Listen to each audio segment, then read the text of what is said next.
Good afternoon, everyone. Thanks so much for coming to Textiles 2030 webinar. I think most people are just coming in now, so yeah, hopefully people will just listen in, but we'll start. So thanks for your time today. And today we're going to be talking about our homes, our havens, and sustainability for the homeware sector. The next slide. So just a bit of admin. So is this going to be a webinar format? So microphones and video cameras for attendees should be turned off.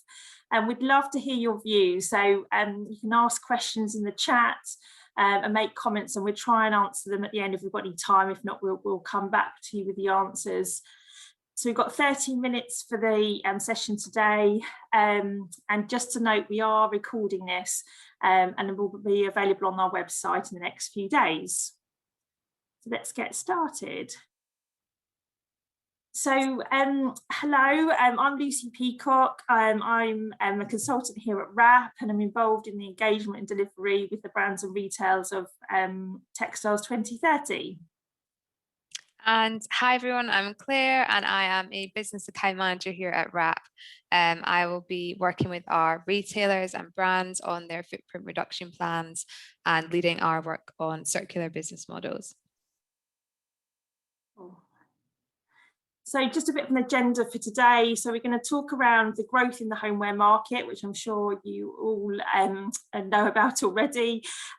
We at WRAP do a lot of citizens insight, and we've got some information around kind of attitudes and behaviours of citizens around this kind of area.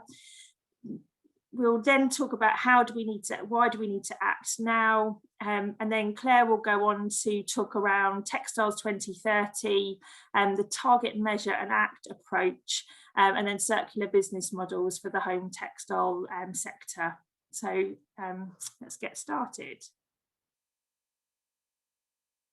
Okay, so I think everyone has spent more time at home in the last 12 to 18 months than ever before. We've made our homes our safe place, blocked out the troubles of the outside world, and converted them to cater for all parts of our lives, from workouts to cooking, to offices, to schools and more. A recent survey by Made.com has showed that 40% of us have actually purchased homes, invested in our homes during lockdown. The home market is worth 13.6 billion and is expected to grow at a rate of around 4% over the next 4 years. This trend of creating a personality which extends from fashion into our homes has grown for a while, with the rise of generation rent, interior influences driven by social media, Instagram and Pinterest. However, homeware is increasingly becoming seasonal and trend-led and more accessible in terms of price. This and the pandemic has caused an increase in frequency in buying habits. Just go to the next slide. So you can see that there's lots more brands and retailers which are adding homeware to their offer, from kind of the value all the way up to the luxury sector. And I'm sure the homeware is in a lot of businesses' pillars of strategy in terms of growth over the next couple of years. Next slide.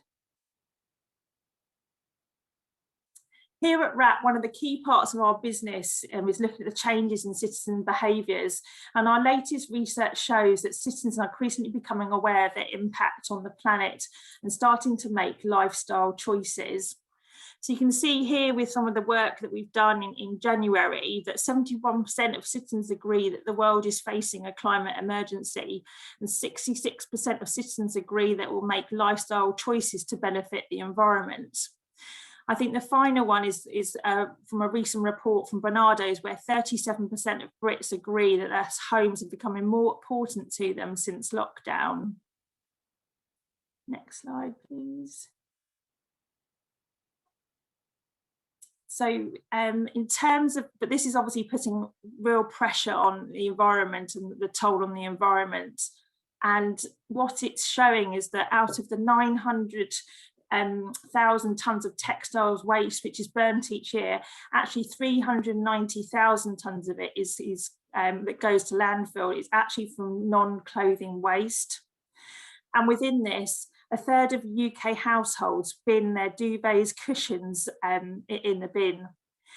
And with the increasing frequency of buying, the average expectancy of homeware is actually 5 years. And again, this is increasingly increasing the waste within our industry.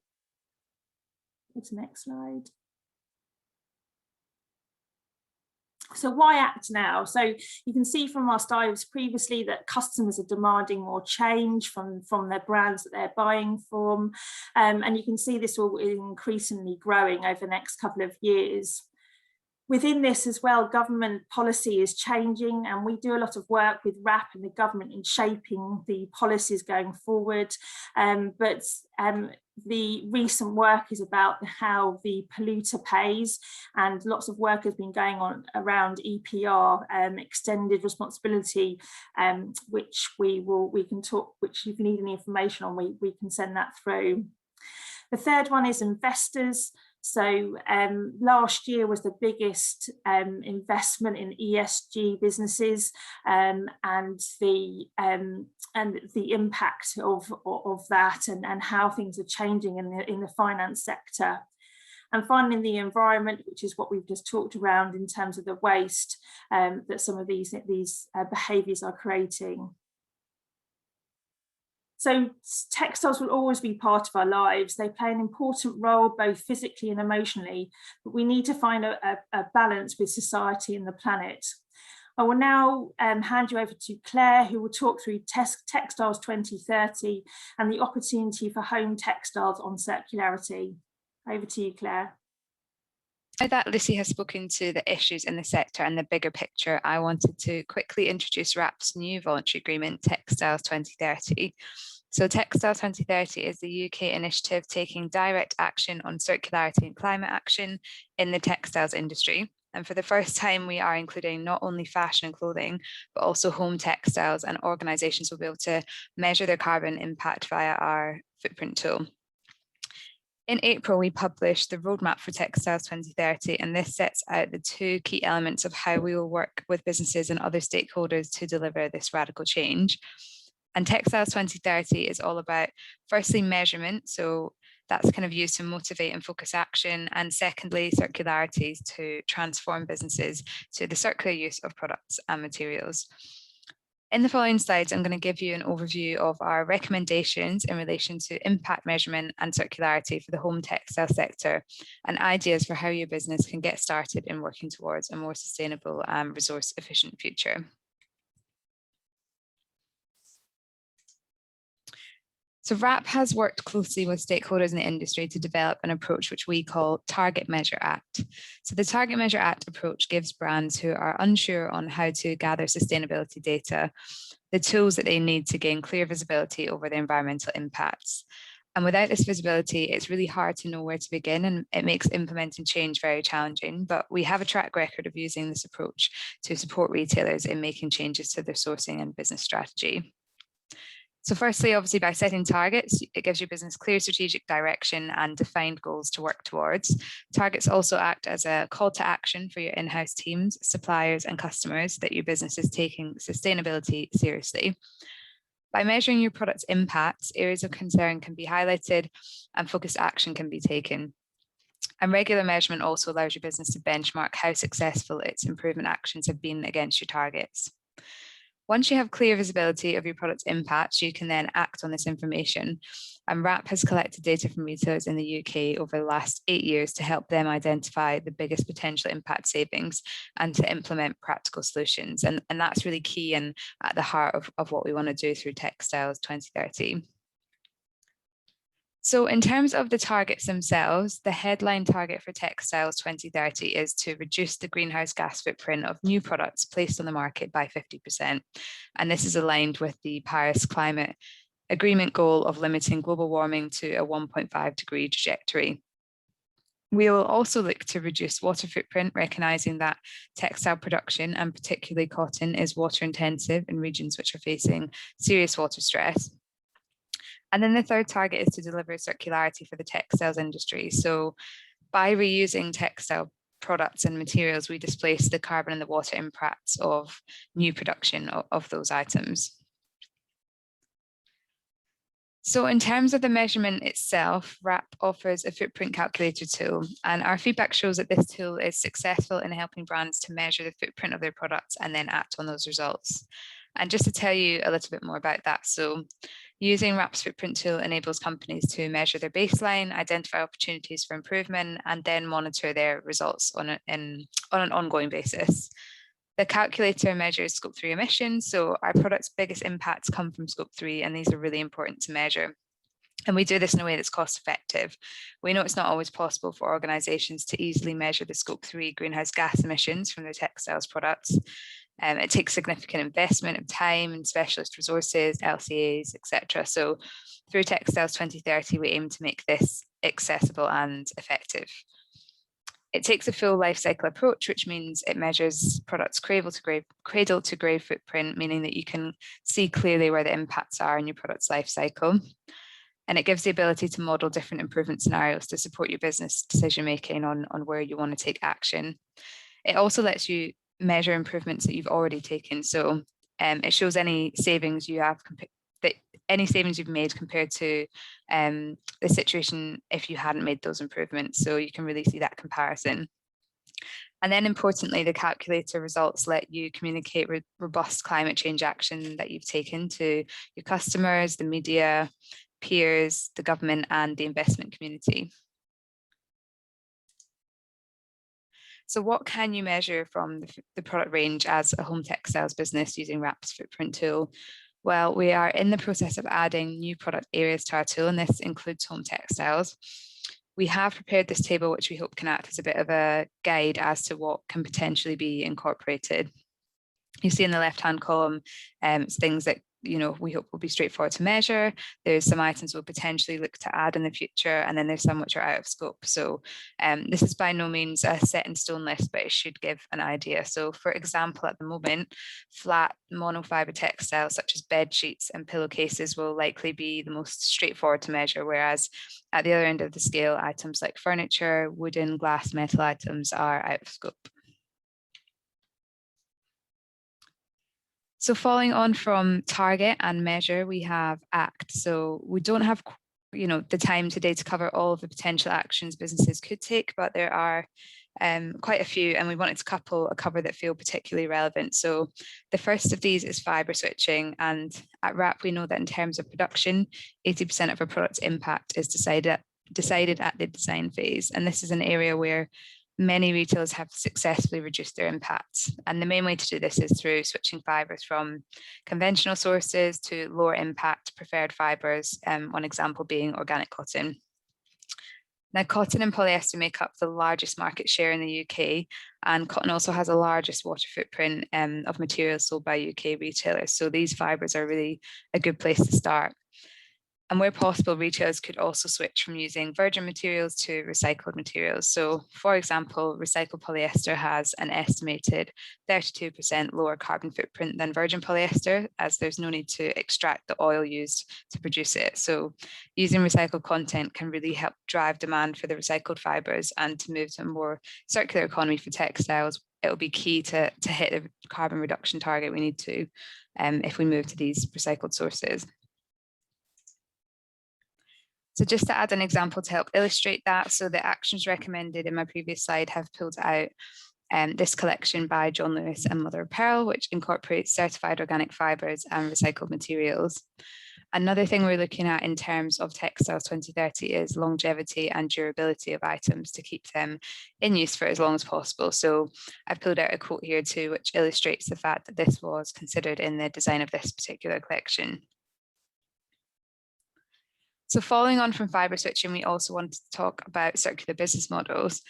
So circular business models can help extend the useful life of products to reduce their footprints. This is because the reuse and recycling of goods to reduce carbon impacts offset the need to buy new products made from virgin resources. So circular business models can include resale or re-commerce, take back or buyback schemes, repair services, upcycling, and hire or rental options.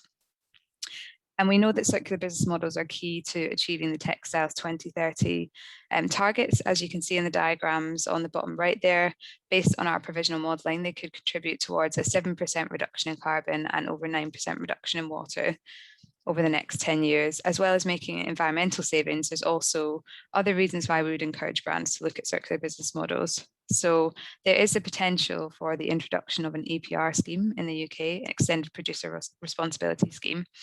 And that could mean that textiles retailers by 2025 could be held responsible for products at the end of their useful life. And therefore, we're encouraging retailers to get ahead of the curve and implement things like take-back schemes into their business as soon as possible.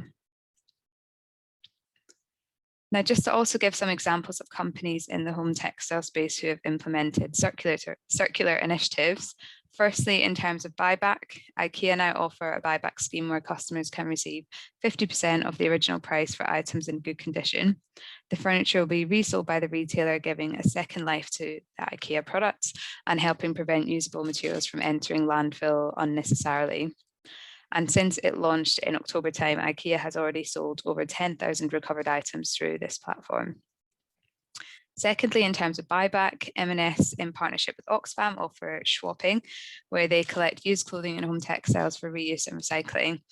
They accept bed linen, towels, cushions, throws, aprons, and napkins. And since 2008, they've collected over 35 million items. I also just wanted to flag here quickly that in February, WRAP published our how to set up a take-back scheme guidance. This is free to access, and there's a link at the bottom of the screen if you want any further guidance on that topic in particular. So another example I wanted to flag was Hearth, who are a homeware company operating in the rental space. We know that attitudes towards renting products which used to be bought, for example, cars, music, etc., have shifted quite dramatically. And the new kind of sharing economy, which is led by companies like Airbnb and Uber, has seen huge growth and brought about a change in attitude towards owning things. And there's been a 46% increase in searches for furniture rental in 2020 compared to 2017. And Hearth make it possible to rent and buy nearly new, pre-loved and vintage pieces from trusted sources, as well as renting out and selling your own items to others. In terms of upcycling, I wanted to highlight Habitat, who have created a rug in their homeware collection, which is manufactured using pre-consumer waste. This is a good example of diverting what may traditionally have been a waste material and giving it a more useful purpose and keeping those fabrics in the loop for longer. In the re-commerce space, according to ThreadUp's report, there is the expectation that the resale market will grow by 5 times over the next 5 years, whilst traditional retail is forecast to shrink. And based on this, there is potential for traditional retailers to get in on the action and offer resale and re-commerce platforms that complement their current business. So Made.com recently announced a partnership with Give, meaning that once customers make a purchase, they're able to list items they no longer need on the Give app for sale or resale or donation. And in addition to this, there's also many peer-to-peer platforms out there that many of us use in a similar way. So if you think of Facebook Marketplace or Gumtree, for example, we think there's lots of potential for new business opportunities and further collaboration. So on the screen here, you'll see a selection of retailers we've been working with, and it's great to have this quote picked out from one of our signatories, Dunelm, as well, who we're really excited to have on board. If you would like to find out more or join us on the Textiles 2030 journey, then please do get in touch with us, and we'll pop our contact details up at the end of the presentation. Question on the figures at the start. So yes, the WRAP figures are for the UK, and we do have the detail around the average lifespan of different categories. So if anyone would like to know that, happy to send those through. But absolutely, one of the audience asked that there'll be a lot of difference between different categories, and you're absolutely right, there are differences, and we can share that if anyone would like to know the differences. So thank you for that question. So yeah, there's a question around consumers and influencing kind of what, you know, what happens after the product's been bought. And definitely Wrap would always advocate for brands and retailers to engage with their customers on how to give their product as long a lifespan as possible. So definitely, you know, improved laundry care instructions, you know, helping them understand the impacts, because yeah, wash care is a really high impact area on the life cycle of a product. And also things like, you know, we don't have time to dive into a specific example, but offering repair services where that might be appropriate on certain product categories can help extend that life as well. So definitely, yeah, we'd always encourage retailers to kind of engage with their consumers on that aftercare piece. And then, oh, we've had I think someone said it'd be great for M&S to advertise their take back scheme a bit more. I think, yeah, I think it's maybe not as well known as you'd think. I wasn't aware of it before we kind of put together this webinar. And what's also maybe useful for some people to know is that Wrap has on its website a recycling locator. So if you're ever looking to recycle a specific item, if that is an item of home textiles or clothing or any other item, you can use that recycling locator, and it should pick up places in the UK where you can take things. So hopefully that's useful to some people. That was it, actually. Thanks so much for your time, and as I say, please reach out. We've got some emails on the screen if you want to hear more or have some further kind of in-depth chats about how we can help you. But thank you very much, and enjoy the rest of your afternoon. Thanks everyone. Bye.